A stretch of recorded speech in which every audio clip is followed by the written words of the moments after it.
আমাদের এই আন্দোলন আজকে নতুন না, আমাদের এই আন্দোলনটা দীর্ঘদিন চলছে।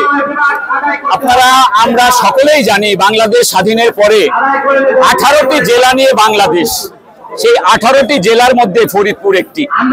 কিন্তু অত্যন্ত আমাদের কষ্ট, অন্যান্য সমস্ত জেলা যেভাবে ডেভেলপ করেছে সেভাবে ফরিদপুর ডেভেলপ করে নাই। আমরা আজকে একটি স্বাধীন দেশে দল মত জাতি ধর্ম নির্বিশেষে আমরা আজ ঐক্যবদ্ধ হয়ে ফরিদপুরের প্রেস ক্লাবের মাঠে এসেছি ফরিদপুর বিভাগ বাস্তবায়নের দাবিতে। অত্যন্ত লজ্জাজনক ভাবে একটি কথা স্মরণ করতে হচ্ছে, বাংলাদেশের সাবেক একজন প্রভাবশালী মন্ত্রী তিনি ফরিদপুর বিভাগ ঘোষণা হয়েছে, টেলিভিশনে দেখাচ্ছে, মোবাইলে দেখাচ্ছে, এইরকম প্রতারণাও ফরিদপুরবাসীর সাথে করেছে। উনি ফরিদপুরকে বিভাগ করা হয়েছে, ফরিদপুরকে সিটি কর্পোরেশন করা হয়েছে, উনি মিষ্টি খাওয়া খাওয়াই করছে ডিসিএসপির সাথে।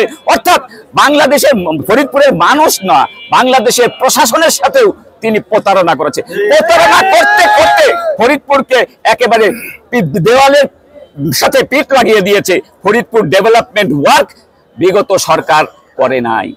আজকে আমরা এই ইউনূস সরকারের কাছে আমরা দাবি রাখবো, আপনি একটি নিরপেক্ষ সরকার, আপনি ছাত্র আন্দোলনের ফসল। আজকে ছাত্র আন্দোলনে যারা নেতৃত্ব ফরিদপুরে দিয়েছে তারা ফরিদপুরবাসীকে এক করেছে। আপনার কাছে একটিই দাবি, সেটি ফরিদপুরের উন্নয়নের স্বার্থে ফরিদপুরের নামে এই বিভাগ, ফরিদপুরের হেডকোয়ার্টার অতি সত্বর প্রশাসনিকভাবে এটাকে ঘোষণা করা হোক, এটাই ফরিদপুরবাসীর দাবি।